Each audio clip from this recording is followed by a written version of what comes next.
Es medianoche. Antes del alba darán conmigo y me encerrarán en una celda negra, donde languideceré interminablemente, mientras insaciables deseos roen mis entrañas y consumen mi corazón, hasta ser al fin uno de los muertos que amo. Mi asiento es la fétida fosa de una vetusta tumba. Mi pupitre, el en vez de una lápida caída y desgastada por los siglos implacables. Mi luz es de las estrellas y la de una angosta media luna, aunque puedo ver tan claramente como si fuera mediodía. A mi alrededor, como sepulcrales centinelas guardando descuidadas tumbas, las inclinadas y decrépitas lápidas yacen medio ocultas por masas de nauseabunda maleza en descomposición, y sobre todo, perfilándose contra el enfurecido cielo. Un solemne monumento alza su austero chapitel usado, semejando el espectral caudillo de una horda fantasmal. El aire está enrarecido por el nocivo olor de los hongos y el hedor de la humedad tierra mohosa. Pero para mí, es el aroma del Eliseo. Todo es quietud, terrorífica quietud, con un silencio cuya intensidad promete lo solemne y lo espantoso. De haber podido elegir mi morada, lo hubiera hecho en alguna ciudad de carne, en descomposición y huesos que se deshacen, pues su proximidad brinda a mi alma escalofríos de éxtasis, acelerando la estancada sangre en mis venas y forzando a latir mi lánguido corazón con júbilo delirante, porque la presencia de la muerte es vida para mí. Mi temprana infancia fue de una larga, prosaica y monótona apatía, sumamente ascético, descolorido, pálido, enclenque y sujeto a prolongados raptos de mórbido ensimismamiento.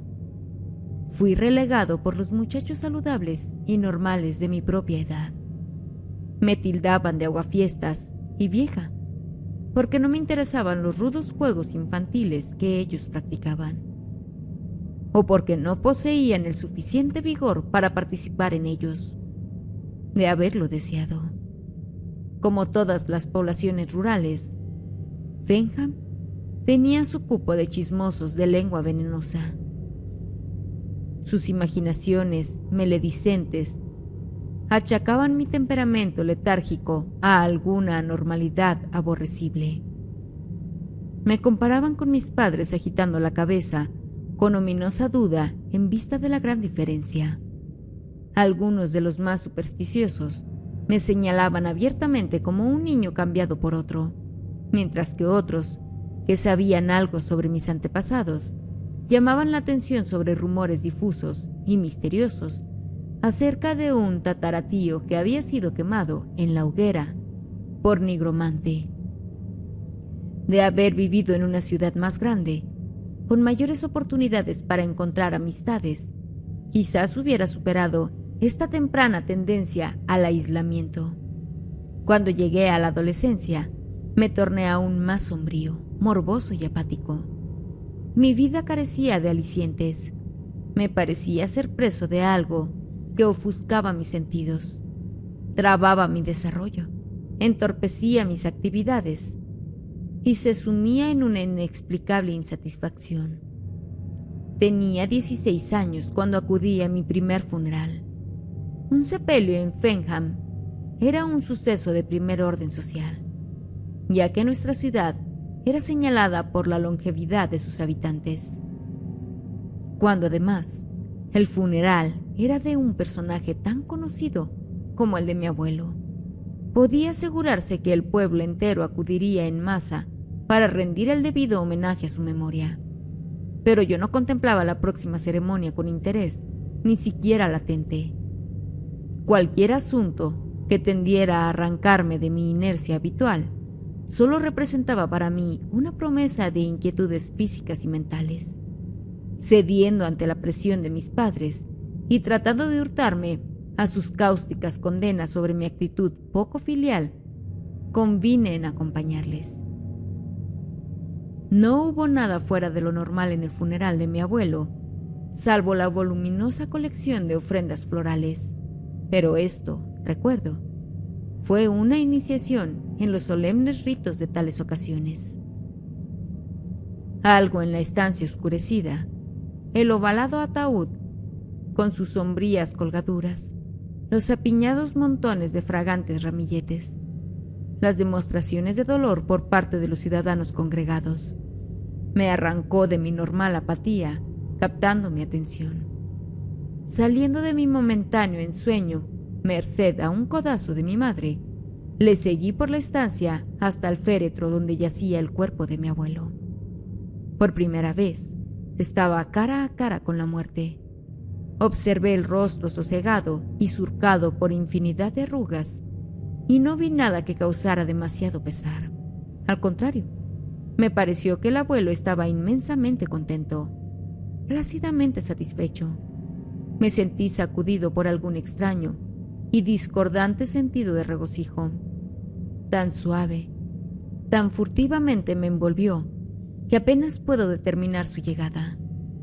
Mientras rememoro mentalmente ese instante portentoso, me parece que debe haberse originado su cerco con sutil insidia, una funesta y maligna influencia que parecía provenir del cadáver mismo. Me aferraba con magnética fascinación. Mi mismo ser parecía cargado de electricidad estática y sentí mi cuerpo tentarse involuntariamente. Mi corazón dio un repentino salto de júbilo impío, batiendo contra mis costillas con fuerza demoníaca, como tratando de librarse de las acotadas paredes de mi caja torácica. Una salvaje y desenfrenada sensualidad complaciente me envolvió. Una vez más, el vigoroso codazo maternal me devolvió a la actividad. Había llegado con pies de plomo hasta el ataúd tapizado de negro. Me alejé de él con vitalidad recién descubierta. Acompañé el cortejo hasta el cementerio, con mi ser físico inundado de místicas influencias vivificantes. Era como si hubiera bebido grandes sorbos de algún exótico elixir, alguna abominable poción preparada con las blasfemas fórmulas de los archivos de Belial. La población estaba tan volcada en la ceremonia que el radical cambio de mi conducta pasó desapercibido por todos, excepto por mi padre y mi madre.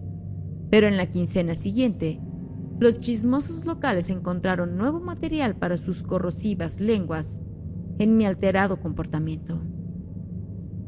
Al final de la quincena, no obstante, la potencia del estímulo comenzó a perder efectividad. En 1 o 2 días había vuelto por completo a mi languidez anterior, aún no a la total y devoradora insipidez del pasado. Antes, había una total ausencia del deseo de superar la inactividad. Ahora, vagos e indefinidos desasosiegos me turbaban.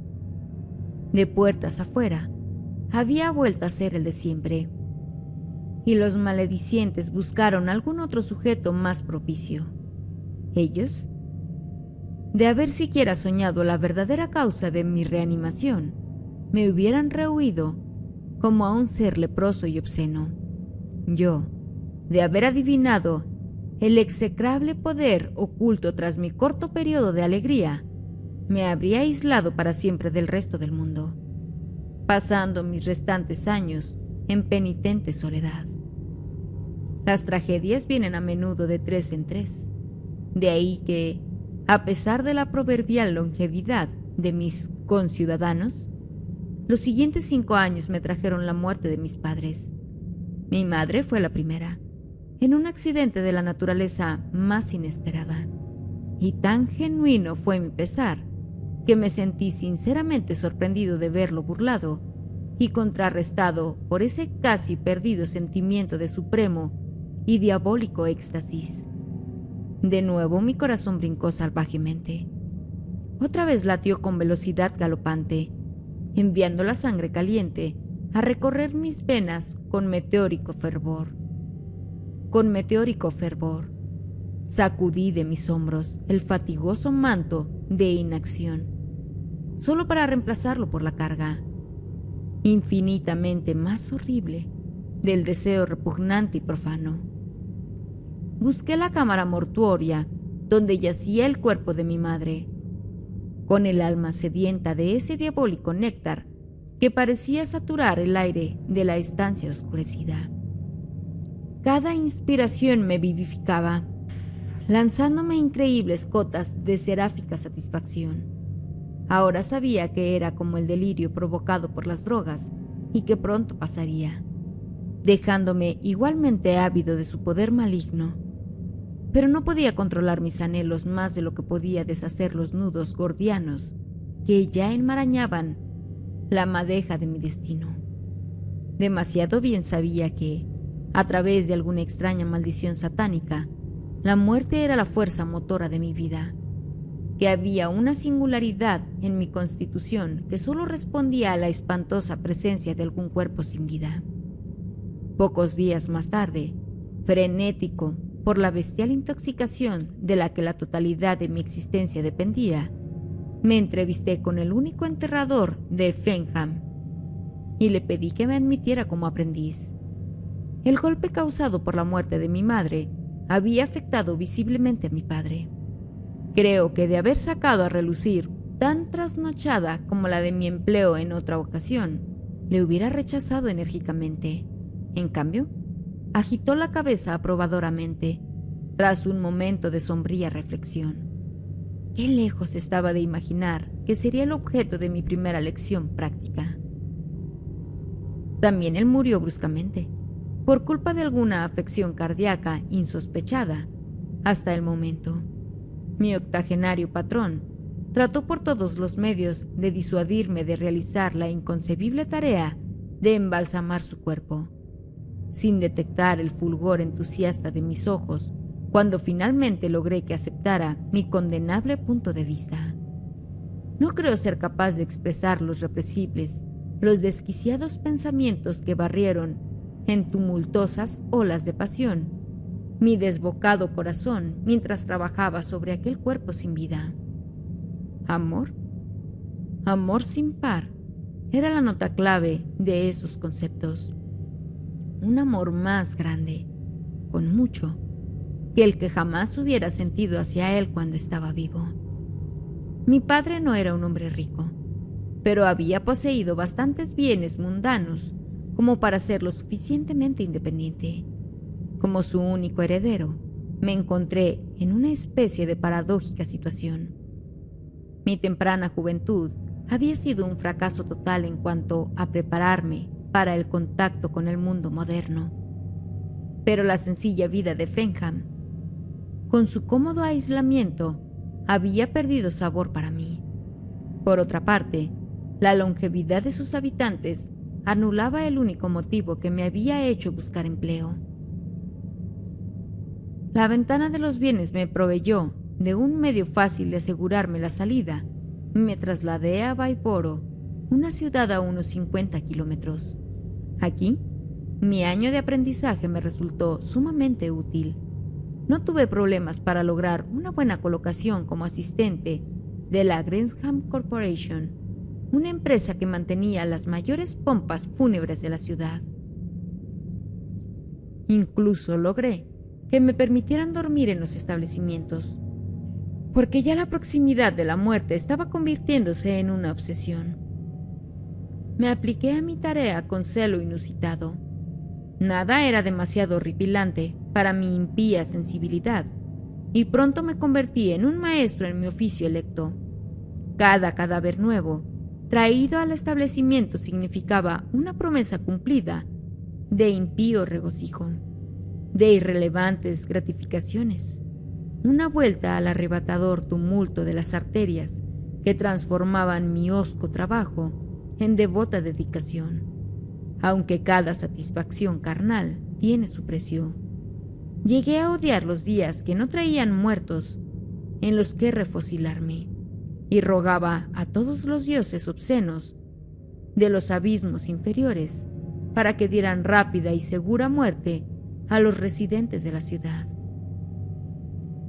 Llegaron entonces las noches en que una sigilosa figura se deslizaba subrepticiamente por las tenebrosas calles de los suburbios, noches negras como boca de lobo, cuando la luna de la medianoche se ocultaba tras pesadas nubes bajas.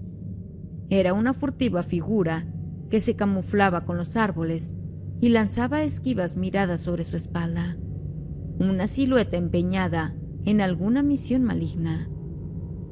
Tras una de esas noches de merodeo, los periódicos matutinos pudieron vocear a su clientela ávida de sensación los detalles de un crimen de pesadilla. Columna tras columna de ansioso morbo sobre abominables atrocidades, párrafo tras párrafo de soluciones imposibles y sospechas contrapuestas y extravagantes. Con todo, yo sentía una suprema sensación de seguridad, pues, ¿quién por un momento recelaría que un empleado de pompas fúnebres, donde la muerte presumiblemente ocupa los asuntos cotidianos, abandonaría sus indescriptibles deberes para arrancar a sangre fría la vida de sus semejantes? Planeaba cada crimen con astucia demoníaca, variando el método de mis asientos para que nadie lo supusiera, obra de un solo par de manos ensangrentadas. El resultado de cada incursión nocturna era una extática hora de placer, pura y perniciosa. Un placer siempre aumentado por la posibilidad de que su deliciosa fuente fuera más tarde asignada a mis deleitados cuidados en el curso de mi actividad habitual. De cuando en cuando, ese doble y postrer placer tenía lugar. Oh, recuerdo escaso y delicioso. Durante las largas noches en que buscaba el refugio de mi santuario, era incitado por aquel silencio de mausoleo a idear nuevas e indecibles formas de prodigar mis afectos a los muertos que amaba, los muertos que me daban vida. Una mañana, Mr. Gresham acudió mucho más temprano de lo habitual. Llegó para encontrarme tendido sobre una fría losa, hundido en un sueño monstruoso, con los brazos alrededor del cuerpo rígido, tieso y desnudo de un fétido cadáver. Con los ojos llenos de entremezclada repugnancia y compasión, me arrancó de mis alaces sueños. Educada pero firmemente, me indicó que debía irme, que mis nervios estaban alterados, que necesitaba un largo descanso de las repelentes tareas que mi oficio exige, que mi impresionable juventud estaba demasiado profundamente afectada por la funesta atmósfera del lugar. Cuán poco sabía de los demoníacos deseos que espoleaban mi detestable anormalidad. Fui suficientemente juicioso como para ver que el responder solo le reafirmaría en su creencia de mi potencial locura. Resultaba mucho mejor marcharse que invitarle a descubrir los motivos ocultos tras mis actos. Tras eso, no me atrevía a permanecer mucho tiempo en el lugar por miedo a que algún acto abierto descubriera mi secreto a un mundo hostil. Vagué de ciudad en ciudad, de pueblo en pueblo. Trabajé en depósitos de cadáveres, rondé cementerios, hasta un crematorio. Cualquier sitio que me brindara la oportunidad de estar cerca de la muerte que tanto anhelaba. Entonces llegó la Guerra Mundial. Fui uno de los primeros en alistarme y uno de los últimos en volver. 4 años de infernal osarío ensangrentado, nauseabundo légamo, de trincheras anegadas de lluvia, mortales explosiones de histéricas granadas, el monótono silbido de balas sardónicas, humeantes frenesís de las fuentes del fleguetón, letales humaredas de gases venenosos, grotescos restos de cuerpos aplastados y destrozados. 4 años de trascendente satisfacción. En cada vagabundo hay una latente necesidad de volver a los lugares de su infancia. Unos pocos meses más tarde, Me encontré recorriendo los familiares y apartados caminos de Fenham. Deshabitadas y ruinosas granjas se alineaban junto a las cunetas, mientras que los años habían deparado un retroceso igual en la propia ciudad. Apenas había un puñado de casas ocupadas, aunque entre ellas estaba la que una vez yo considerara mi hogar. El sendero descuidado e invadido por malas hierbas, las persianas rotas, los incultos terrenos de detrás.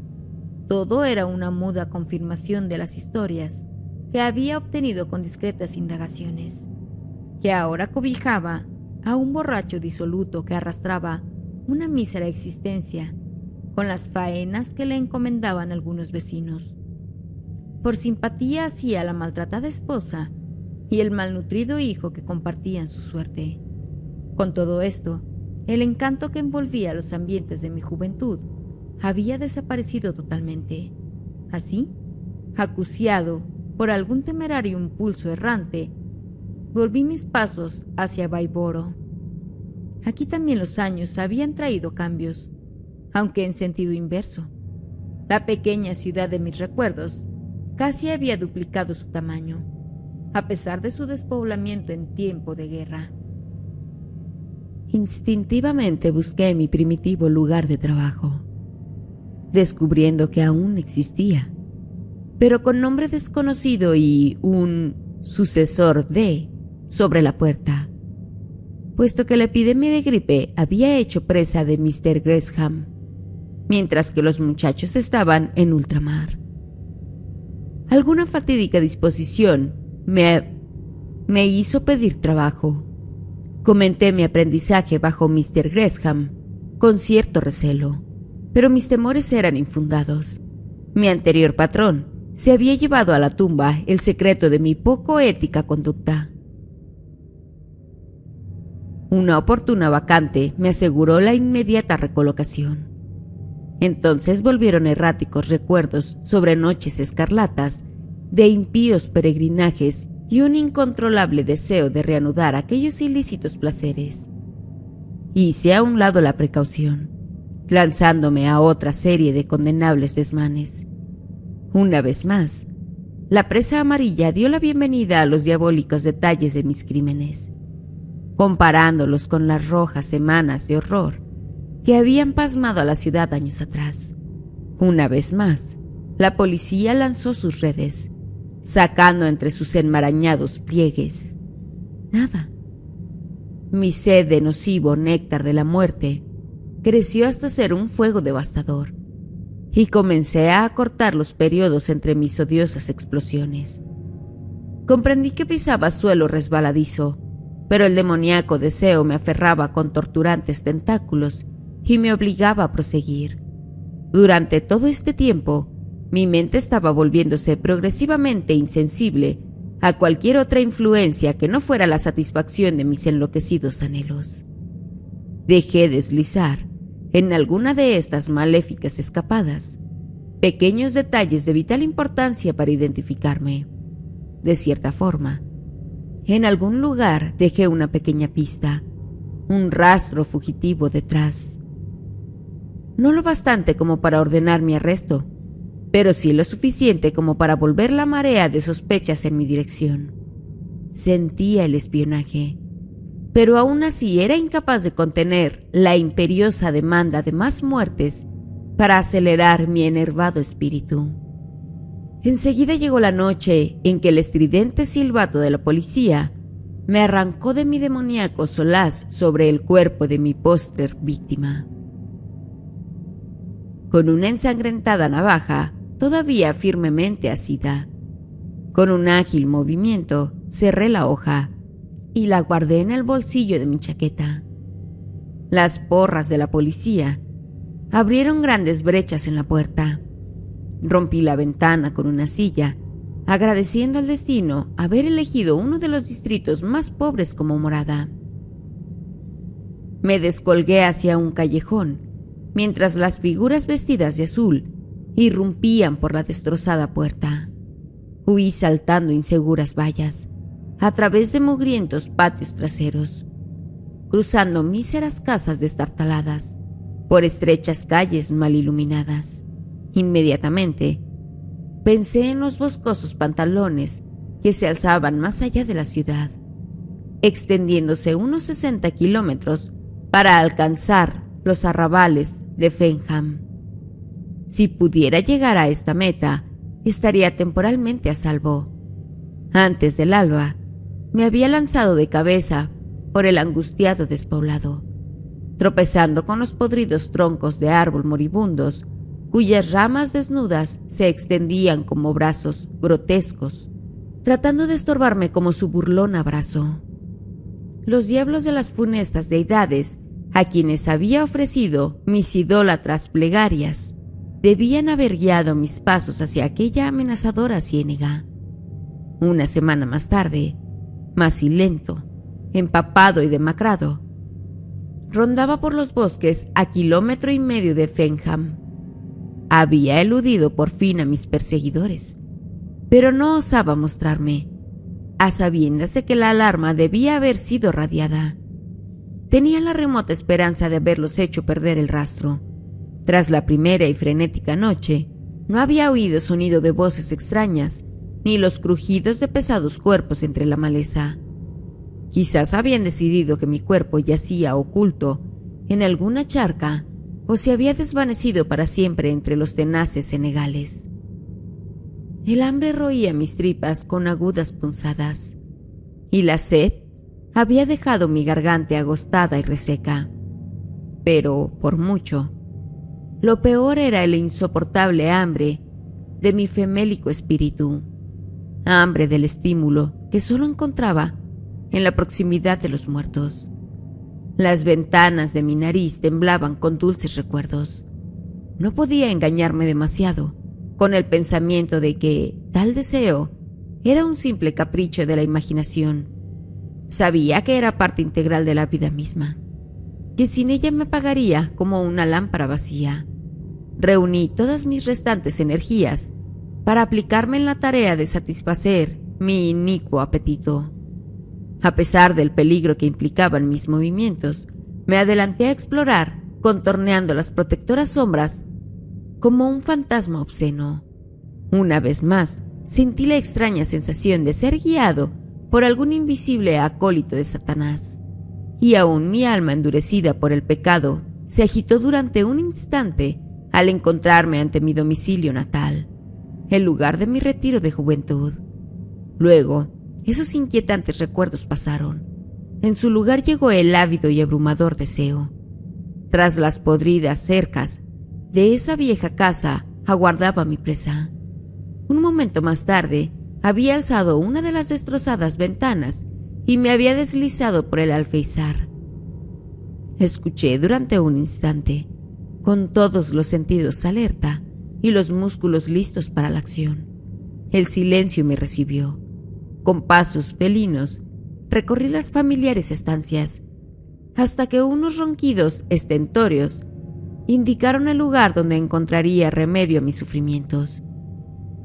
Me permití un vistazo de éxtasis anticipado mientras franqueaba la puerta de la alcoba. Como una pantera, me acerqué a la tendida forma sumida en el estupor de la embriaguez. La mujer y el niño, ¿dónde estarían? Bueno, podía esperar. Mis engarabatados dedos se deslizaron hacia su garganta. Horas más tarde, volví a ser el fugitivo, pero una renovada fortaleza robada era mía. 3 silenciosos cuerpos dormían para no despertar. No fue hasta que la luz brillante del día invadió mi escondrijo que visualicé las inevitables consecuencias de la temeraria obtención de alivio. En ese tiempo los cuerpos debían haber sido descubiertos. Aún el más obtuso de los policías rurales seguramente relacionaría la tragedia con mi huida de la ciudad vecina. Además, por primera vez, había sido lo bastante descuidado como para dejar alguna prueba tangible de identidad. Las huellas dactilares en las gargantas de mis recientes víctimas. Durante todo el día temblé, preso de aprensión nerviosa. El simple chasquido de una ramita seca bajo mis pies conjuraba inquietantes imágenes mentales. Esa noche, al amparo de la oscuridad protectora, bordeé Fenham y me interné en el bosque de más allá. Antes del alba tuve el primer indicio definido de la renovada persecución: el distante ladrido de los sabuesos. Me apresuré a través de la larga noche, pero durante la mañana pude sentir cómo mi artificial fortaleza menguaba. El mediodía trajo, una vez más, la persistente llamada de la perturbadora maldición, y supe que me derrumbaría de no volver a experimentar la exótica intoxicación que solo llegaba en la proximidad de mis adorados muertos. Había viajado en un amplio semicírculo. Si me esforzaba en línea recta, la medianoche me encontraría en el cementerio donde había enterrado a mis padres años atrás. Mi única esperanza, lo sabía, residía en alcanzar esta meta antes de ser capturado. Con un silencioso ruego a los demonios que dominaban mi destino, me volví encaminando mis pasos en la dirección de mi último baluarte. Dios. ¿Pueden haber pasado escasas 12 horas desde que partí hacia mi espectral santuario? He vivido una eternidad en cada pesada hora, pero he alcanzado una espléndida recompensa. El nocivo aroma de este descuidado paraje es como incienso para mi doliente alma. Los primeros reflejos de la albahaca carecen en el horizonte. Vienen. Mis agudos oídos captan el todavía lejano aullido de los perros. Es cuestión de minutos que me encuentren y me aparten para siempre del resto del mundo, para perder mis días en anhelos desesperados hasta que al final sea uno con los muertos que amo. No me cogerán. Hay una puerta de escape abierta. Una elección de cobarde, quizá, pero mejor, mucho mejor, que los interminables meses de indescriptible miseria. Dejaré esta relación detrás de mí para que algún alma pueda quizás entender por qué hice lo que hice. La navaja de afeitar aguardaba olvidada en mi bolsillo desde mi huida de Baiboro. Su hoja ensangrentada reluce extrañamente en la menguante luz de la angosta luna. Un rápido tajo en mi muñeca izquierda y la liberación está asegurada. Cálida, la sangre fresca traza grotescos dibujos sobre las carcomidas y decrépitas lápidas. Hordas fantasmales se apiñan sobre las tumbas en descomposición. Dedos espectrales me llaman por señas. Étereos fragmentos de melodías no escritas en celestial crescendo. Distantes estrellas danzantes embriagadoramente en demoníaco acompañamiento. Un militar de diminutos martillos baten espantosas disonancias sobre yunques en el interior de mi caótico cerebro. Fantasmas grises de asesinados espíritus desfilan ante mí en silenciosa burla. Abrasadoras lenguas de invisible llama estampan la marca del infierno en mi alma enferma. No puedo escribir más. Gracias a los miembros del canal que hacen que este proyecto sea posible. Si aún no te unes, ¿qué esperas? Pero si no está en tus posibilidades, comenta un gracias y deja tu like para que nuestro contenido pueda llegar a más personas.